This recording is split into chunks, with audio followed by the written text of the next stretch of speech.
kita, masalah kita.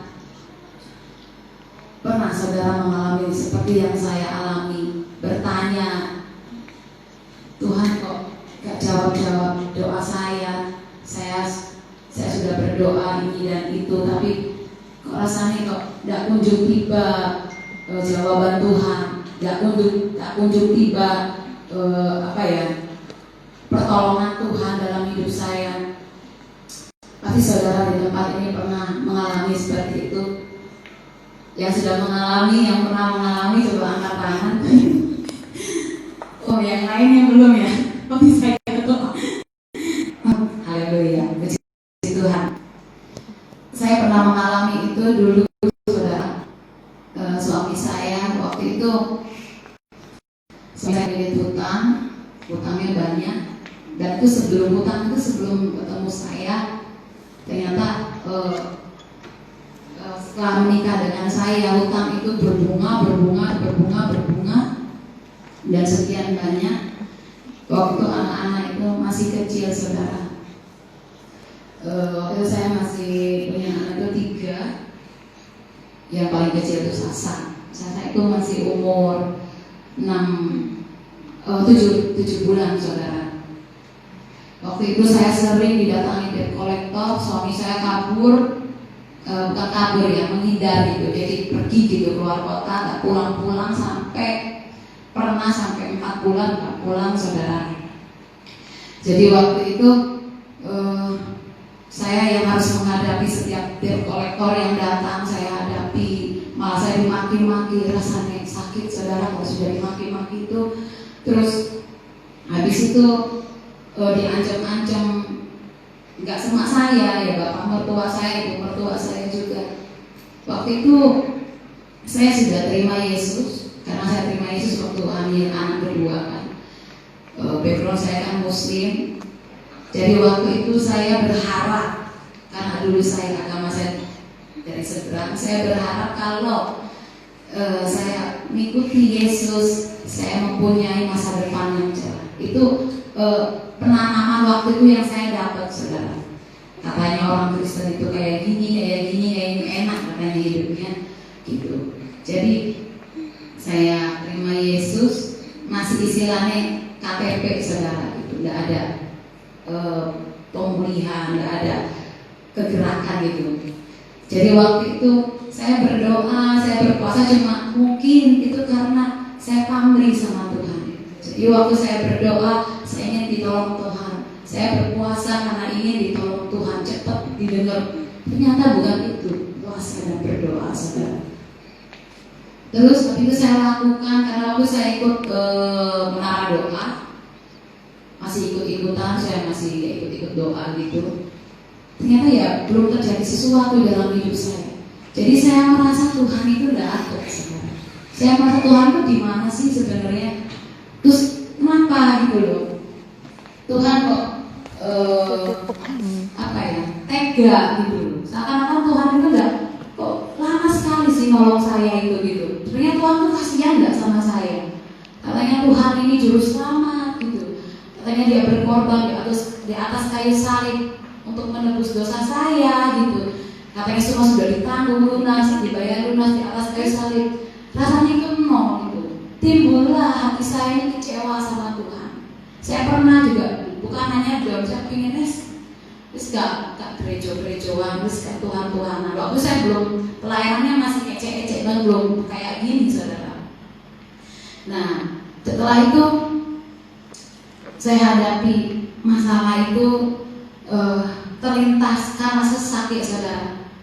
Sesak di hati saya ini terlintas, saya ini ada keputusan untuk ya udahlah, karena seringnya nyesek gitu, saudara, sesek gitu, nggak ada pertolongan sama sekali.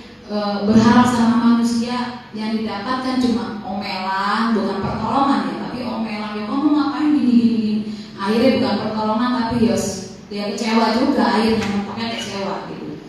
Dan akhirnya suatu malam saya putuskan untuk saya ambil pisau, saya ke dapur, saudara. Saya ambil pisau, waktu itu Sasa masih kecil, habis bikinin Sasa susu, saya ambil pisau. Waktu itu saya bayangkan saya mau mau bunuh diri aja masih manggil Tuhan gitu loh. Rasanya Tuhan aku gak kuat gitu. Jadi waktu itu hampir mau saya ke leher saya waktu itu. Lah kok waktu saya gini, anak saya ini yang Sasa ini bangun terus nepuk pundak saya. Lah anaknya saya ini 7 bulan itu kan belum bisa apa-apa gitu loh. Maksud saya tuh ya masih berangkang gitu loh. Nepuk pundak saya terus mama, bilang mama gitu. Spontan di situ saya percaya itu bukan Sasa gitu, tapi Tuhan gitu. Langsung spontan waktu itu juga pisau itu jatuh saudara. Saya jatuhkan gitu. Terus saya nangis, saya peluk gitu Sasa itu. Saya bilang ke Sasa, makasih Lona sudah ngingetin mama ya. Caranya Tuhan seperti itu gitu. Setelah itu saya berdoa, saya minta ampun, saya telepon suami pulang saya bilang gitu, kalau kamu kabur gini ya gak ada apa ya, gak ada penyelesaiannya, saya bilang itu. Kasihan anak istrimu tuh loh, terus tanggung jawab aja. Akhirnya suami saya pulang dan diselesaikan masalah itu dengan cara menyicil. Itu juga karena bantuan, puji Tuhan. Itu semua karena kemurahan Tuhan. Saya bilang, ayo kita bergandeng tangan sebagai suami istri gitu. Gandeng tangan, kita bersepakat pasti Tuhan tolong. Nah waktu itu saya bilang suami saya merasa Tuhan itu tidak ada. Saya bilang gitu. Nah sore ini saya mengajak saudara. Bentar ya saudara, saya mau pakai kacamata nggak kelihatan. Jadi waktu suami saya pulang itu saya merasa ini waktunya, bukan waktunya untuk mengejar yang ketinggalan gitu.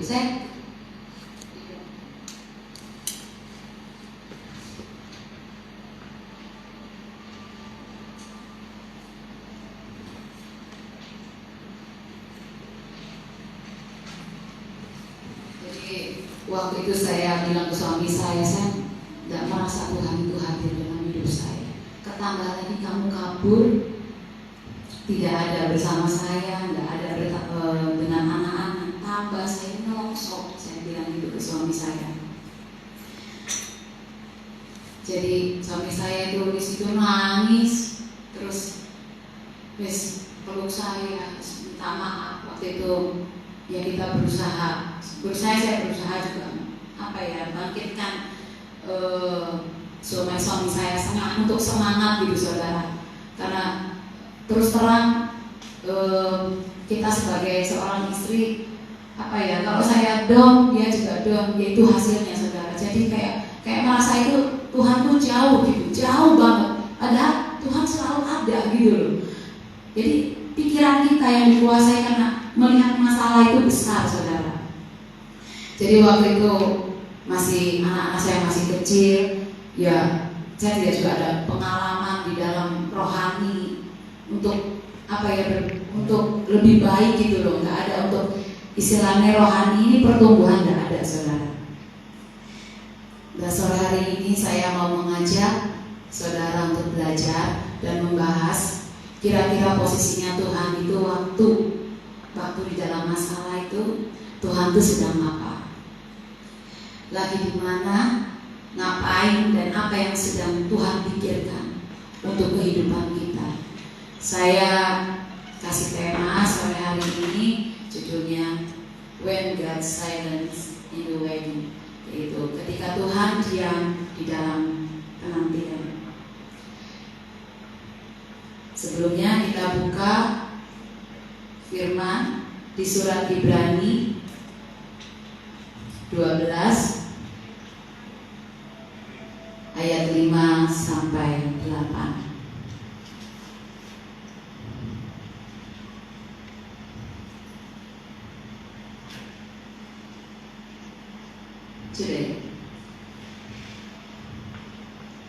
Dan sudah lupakah kamu akan nasihat yang berbicara kepada kamu seperti kepada anak-anak? Hai anakku, janganlah anggap enteng didikan Tuhan dan janganlah putus asa apabila engkau diperingatkannya. Nah, menghajar orang yang dikasihinya, dan Dia menyesah orang yang diambilnya sebagai anak. 7. Jika kamu harus menanggung ganjaran, Allah memperlakukan kamu seperti anak. Di manakah terdapat anak yang tidak dihajar oleh ayahnya? 8. Tetapi jikalau kamu bebas dari ganjaran yang harus diderita setiap orang, maka kamu bukanlah anak, tetapi anak-anak gampang. Perhatikan di ayat yang tadi yang 5. Yang mengajar 7, 6.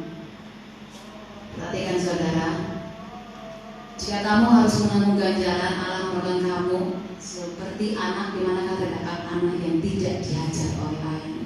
Waktu saya membaca firman ini, saya bolak-balik saya baca, kelihatannya Tuhan itu jahat, saudara.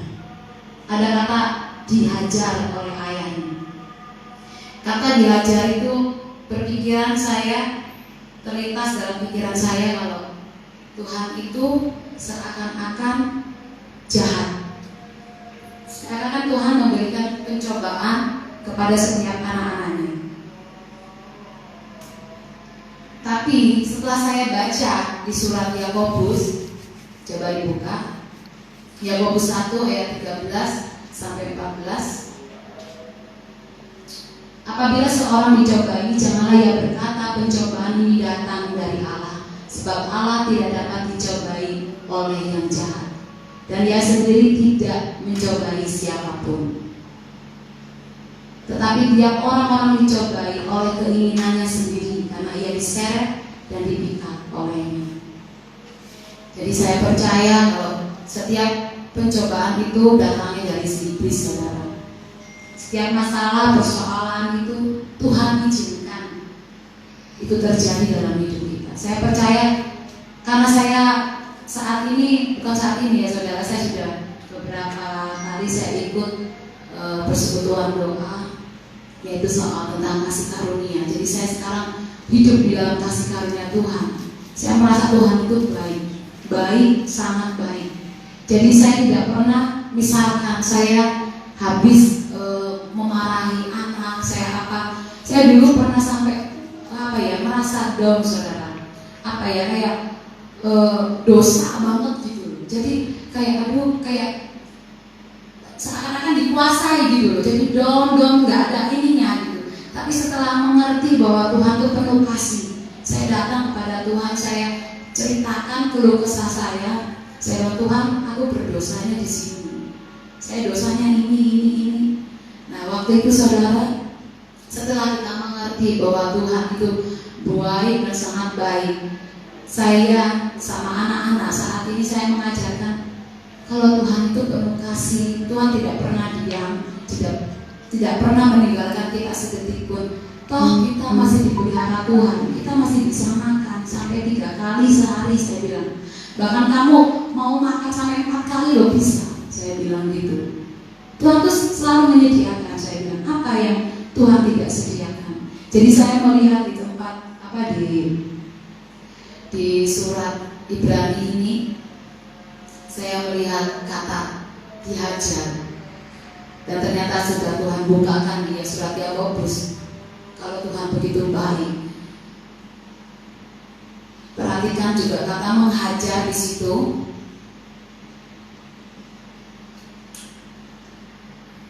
Kata menghajar di situ banyak diketahui oleh orang, bisa jadi dihajar secara pribadi, itu bisa dipukul, bisa ditutup pikiran saya secara manusia, dipukul. Mungkin sekarang kalau orang tua kepada anaknya pakai rotan gitu, dipukul ke anaknya, bisa melakukan kesalahan, terus dipukul cewek, dicubit, itu di pikiran saya terlintas, dihajar tuh kayak gini, sakit gitu.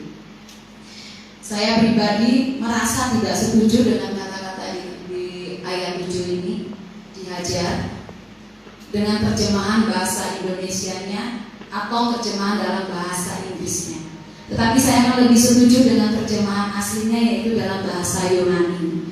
Karena saya sudah membuka dalam bahasa Yunani, kata terjemahan, kata menghajar itu terjemahan aslinya yaitu dalam bahasa Yunani adalah kata mengajar diartikan adalah paideia. Paideia, jadi tulisannya P-I-D-E-U-A. Akar kata dari paideia itu adalah paideo, yang artinya melatih atau dilatih. Dan kita perhatikan di surat Ibrani ini 12 ayat 5 bisa tolong.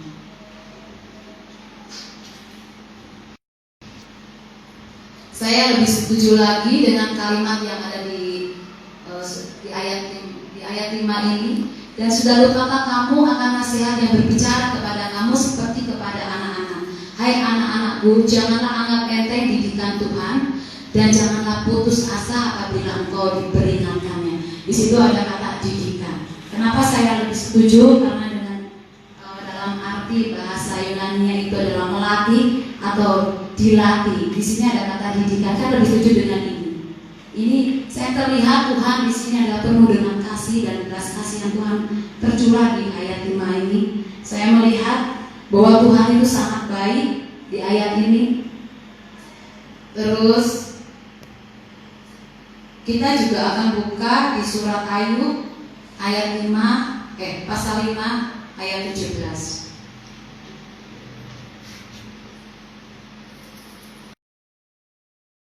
Bagilah manusia yang ditegur Allah, sebab itu janganlah engkau menolak didikan yang maha kuasa. Di sini juga ada kata didikan. Ingat saudara, mungkin saudara sudah membaca surat Ayub ya, membaca kisahnya Ayub, bagaimana Ayub itu diizinkan iblis mencobai dia, saudara.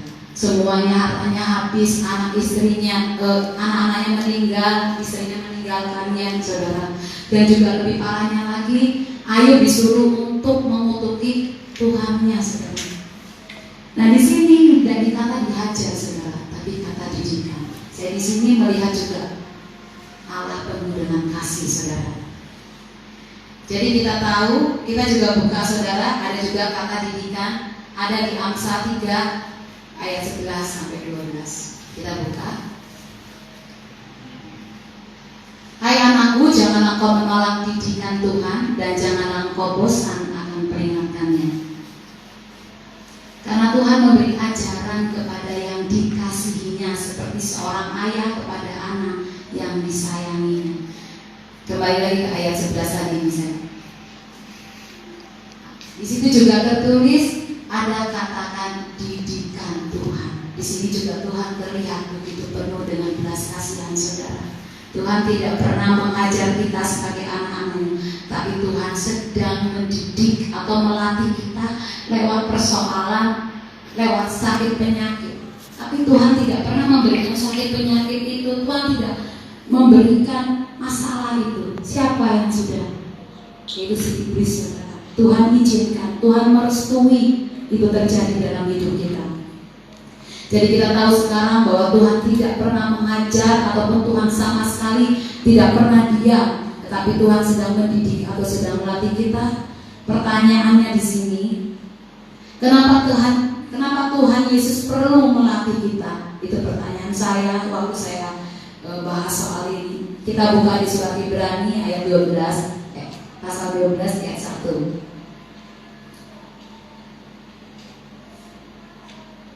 Karena kita mempunyai banyak saksi bagaikan awan yang mengelilingi kita, marilah kita menanggalkan semua beban dan dosa yang begitu merintangi kita dan berlomba-lomba dengan tekun dalam perlombaan yang diwajibkan bagi kita. 2.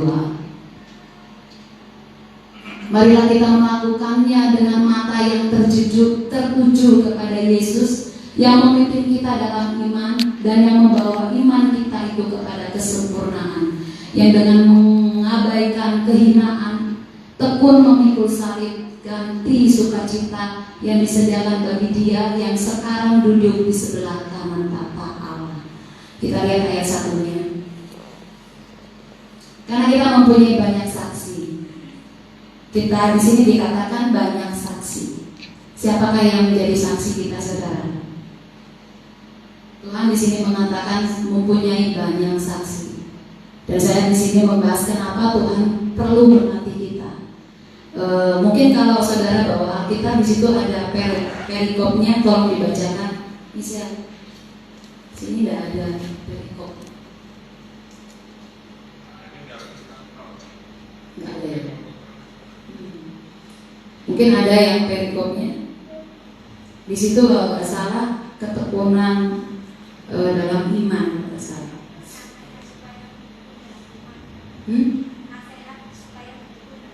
Nah, jadi kenapa Tuhan itu perlu melatih kita?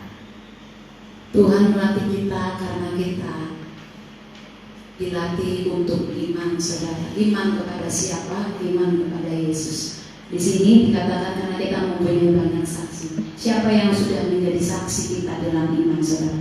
Banyak, saudara. Kalau kita buka Alkitab satu persatu, yang imannya luar biasa. Yang pertama yaitu Bapak Abraham, Nuh, Esther, banyak, saudara. Saya buka, yaitu yang menjadi saksi-saksi untuk dia dengan imannya yang luar biasa. Bagaikan awan yang mengelilingi kita, marilah kita menanggalkan semua beban dan dosa. Pertama, kenapa kita harus perlu dilatih? Pertama, supaya kita masuk di dalam iman itu, pengakuan, saudara. Kita mengakui dosa-dosa kita di hadapan Dia. Tanggalkan itu semua, bebaskan itu semua. Jangan dikuasai pikiran kita oleh aku berdosa, aku terus dihantui. Saya pernah seperti itu, saudara. Waktu saya pertama jadi WL, saudara, saya pernah jatuh dalam dosa dan sangat mengganggu saya. Jadi WL saya tidak karu-karuan, terus hampir pokoknya tidak enak gitu. Ternyata setelah saya kenal Yesus, kasih karunia Tuhan dalam hidup saya mengenal luar biasa Tuhan itu seperti apa. Saya tidak pernah menghakimi saya sendiri. Maksudnya dalam arti tidak, pikiran tidak menguasai saya lagi gitu. Jadi ya wis lah, enggak. Terus Tuhan enggak itu lagi, saudara. Saya percaya setiap masalah itu pasti Tuhan kasih jalan dan buka jalan, dan selalu ada jalan, saudara. Amin. Dan di situ kita berlomba dengan tekun. Kenapa? Kalau ada masalah bukan pergi, saudara, tapi dihadapi. Bukan kita yang menyelesaikan, bukan kekuatan kita, tapi kita diam. Kita percaya. Kalau kita diam, tuh mungkin saudara pernah melihat orang yang tenggelam, dia tenggelam. Kalau orang yang menolong, nunggu orang itu tenang, apa masih meronta-ronta, saudara? Tenang kan? Kenapa? Karena kalau waktu ditolong itu masih meronta-ronta, orang yang juga menolong itu ya ikut tenggelam, saudara. Jadi kalau kita masih menggunakan kekuatan kita, masih menggunakan pikiran kita untuk masalah kita, Tuhan tidak berbuat apa-apa, tidak kelihatan kuasanya gitu, saudara. Tapi setelah kita diam, kita berserah penuh kepada Tuhan, baru Tuhan bekerja. Karena kita mengandalkan sepenuhnya apa yang menjadi darah Tuhan sendiri yang bekerja gitu, kuasanya Tuhan yang bekerja. Jadi di sini Tuhan yang melatih kita bukan dengan masalah atau dengan sakit penyakit, katakan itu tidak. Jadi katakan Tuhan itu penuh dengan kasih. Tuhan yang punya tujuan, itu tujuannya untuk melatih kita supaya kita menuju kesempurnaan, ada di ayat 2, kalau bisa dibuka. Marilah kita melakukan dengan mata yang tertuju kepada Yesus, fokus, saudara, pada satu titik, satu tujuan, yaitu Yesus yang memimpin kita dalam iman kepada siapa? Iman kepada Yesus, dan yang membawa iman kita itu kepada kesempurnaan. Kita itu bukan kita yang membuat, bukan kita sendiri yang menyempurnakan kita sendiri, tapi Tuhan sendiri dengan kuasanya, dengan kasihnya. Ya biarkan Tuhan bekerja gitu, saudara. Jadi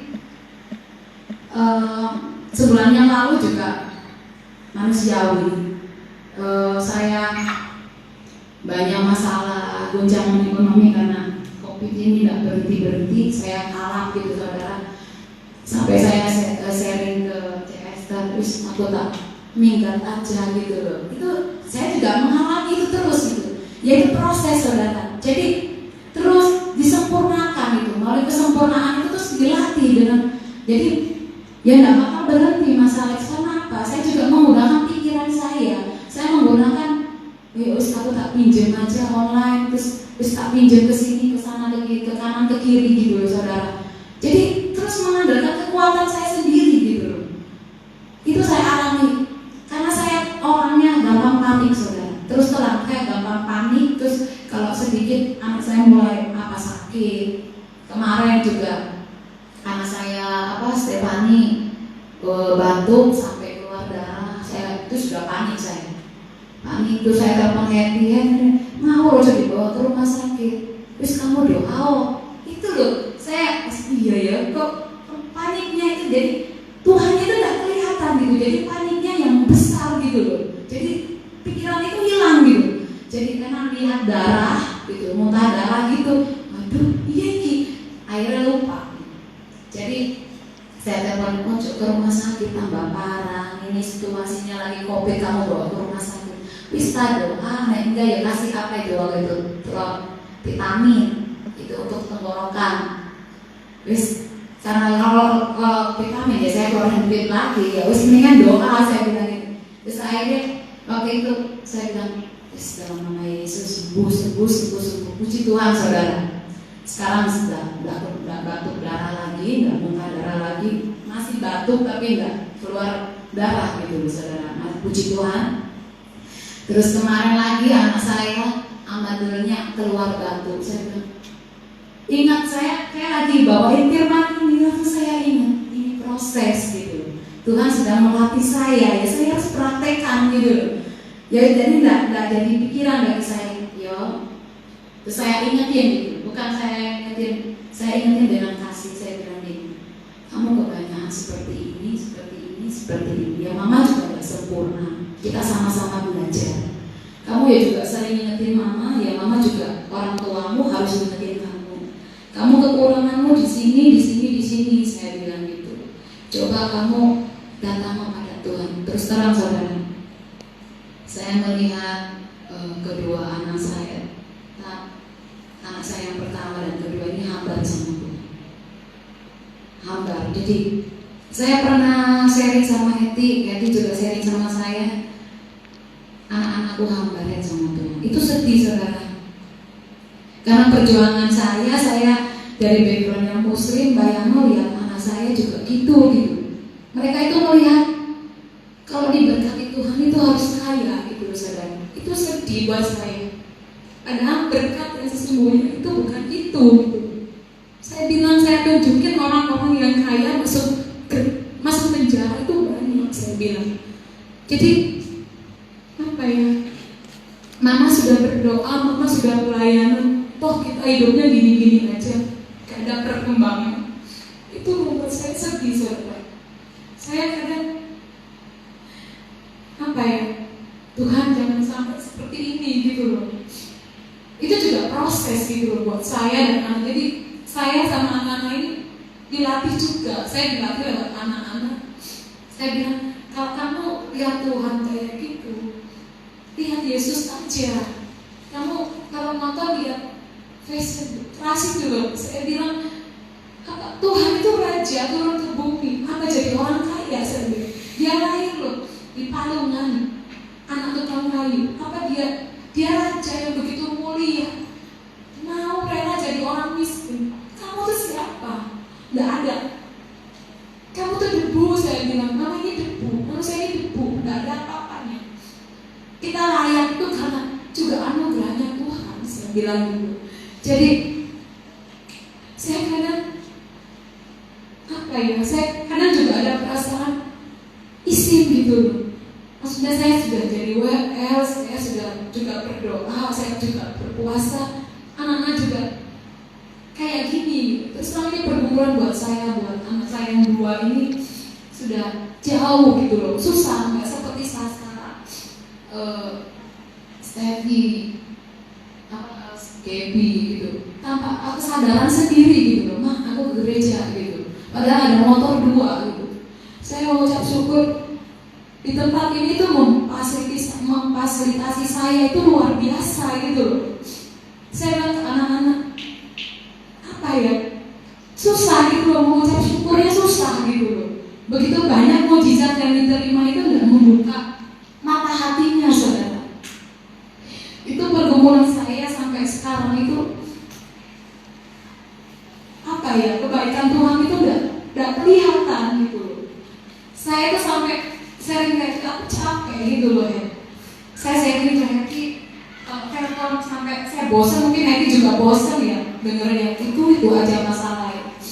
Tentang anak-anak kan. Wis karut, wis serano aku ya podo, aku juga banyak pergumulan buat anak-anak, buat suami, habis saling menguatkan gitu loh. Terus sampai suatu hari itu terus nggak podo-podoan mah atau gereja nggak ke gereja itu yo podo wae gitu, istilahnya sama aja, nggak ada perubahan. Aduh, longsok gitu. Ya kamu nggak ke gereja tapi ada perubahan yang luar biasa, nggak masalah, berarti kamu connect sama Tuhan.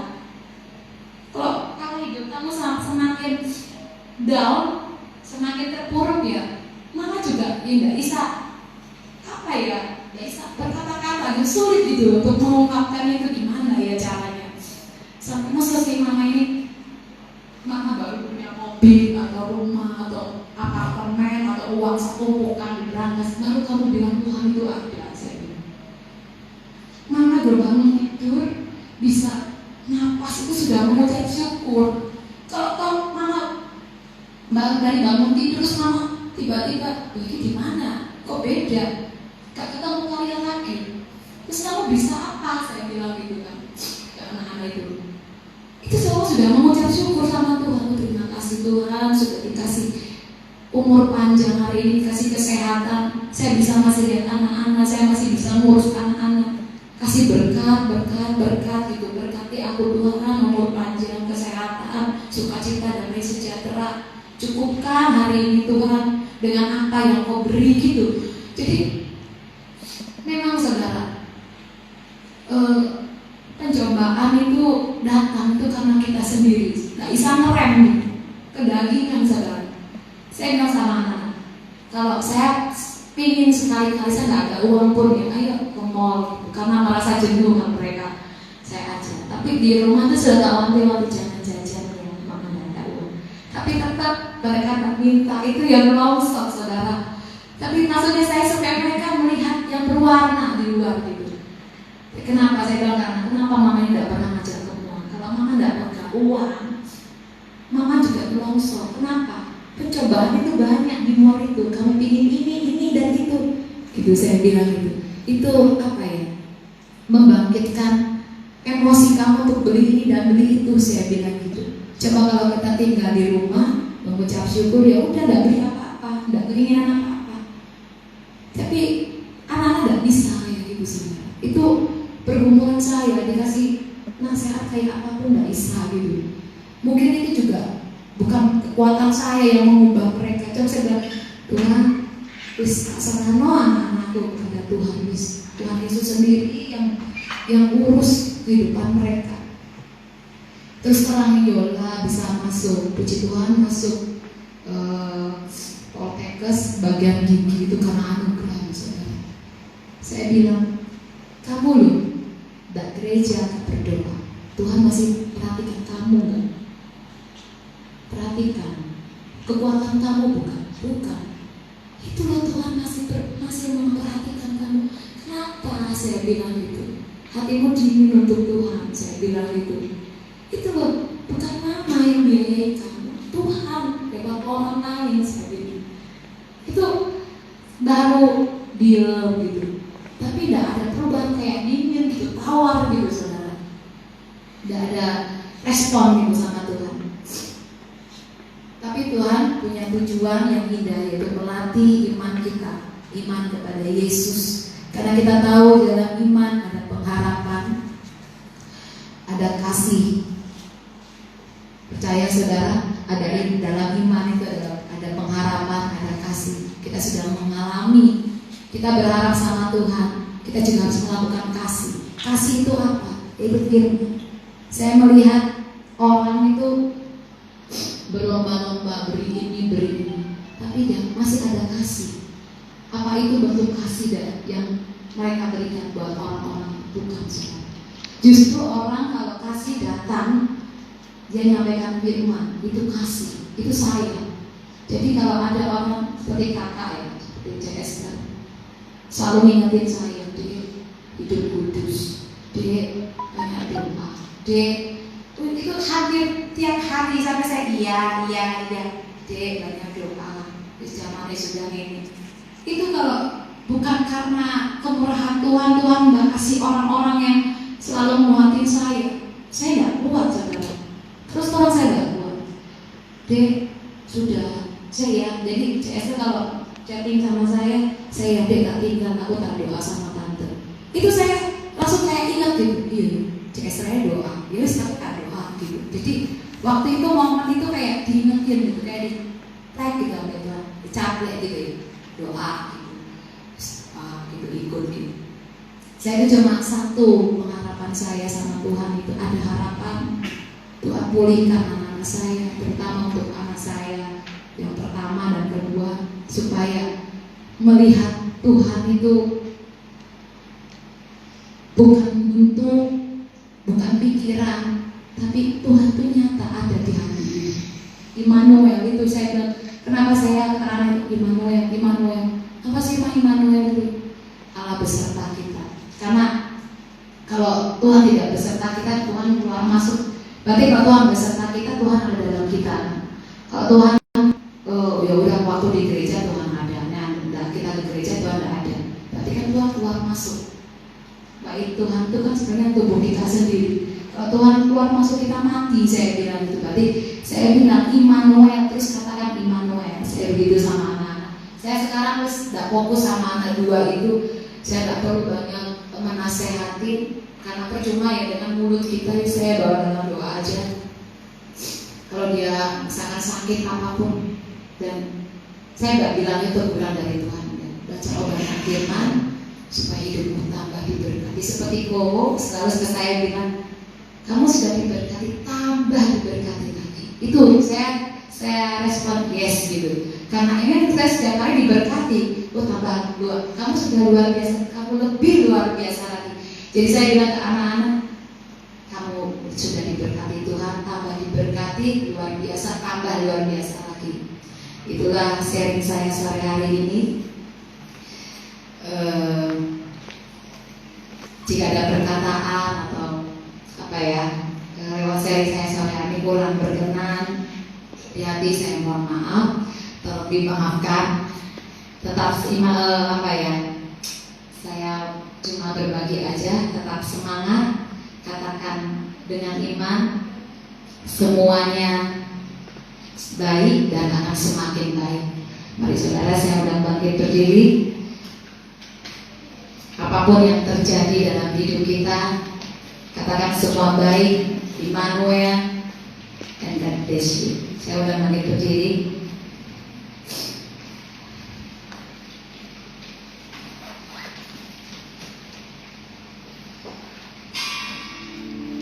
Pujikan satu pujian, bukan dengan barang-barang.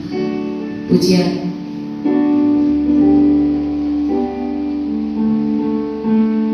Bukan dengan barang-barang,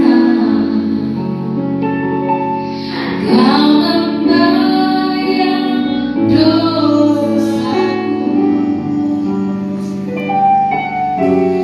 Dengan darah yang dia di atas kayu salib.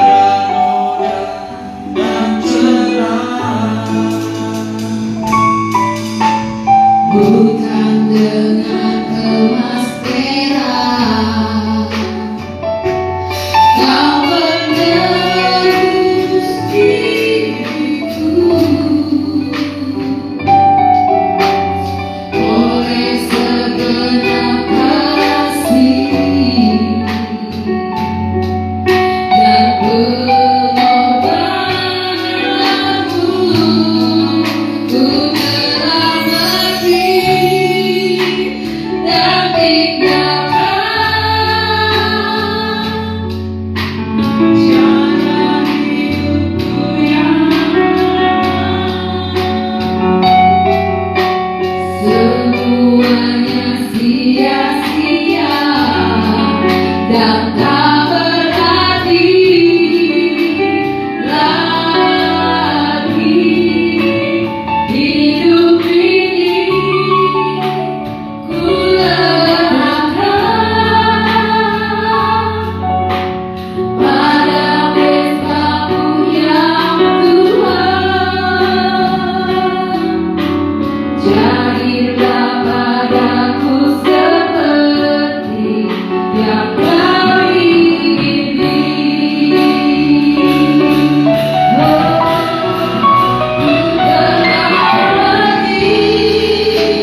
Dan kembali Sabtu petang kita ibadah.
Seperti yang dia sampaikan Tuhan, dan itu akan membawa dia peningkatan dalam rohaninya, lebih meningkat dan lebih meningkat. Terima kasih Tuhan atas firman Tuhan malam hari ini yang boleh menguatkan setiap kaum muda yang datang, bahkan kami sekalian sebagai pemimpin-pemimpin juga Tuhan, kami juga boleh dikuatkan kembali Tuhan. Tuhan, Kau akan memberkati dari Tuhan dan keluarganya Tuhan, menyediakan sesuatu yang khusus buat kehidupannya Tuhan, karena Saudara Ruth mau menjalani kehidupan ini Tuhan dengan didikan-didikan Tuhan. Ada ketikanya Tuhan akan memberikan ganti sukacita, ganti damai sejahtera, ganti berkat yang melimpah dalam kehidupannya Tuhan. Dan itu akan tercapai dalam kehidupan keluarga daripada ibu Tuhan. Terima kasih Tuhan, dan Tuhan akan memberkati dalam pelayanannya, terutama kehidupan sehari-harinya. Tuhan memberkati Tuhan.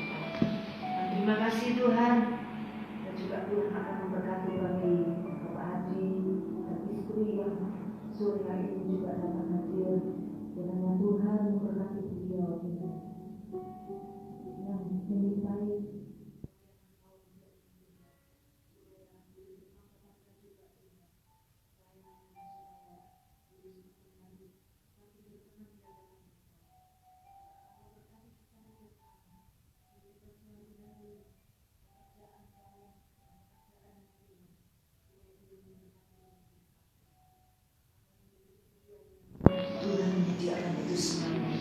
Berkati juga Tuhan bagi Bapak Simon, Bapak Claude, Tuhan. Semuanya Engkau memberkati dengan limpah. Karena mereka juga membantu pelayanan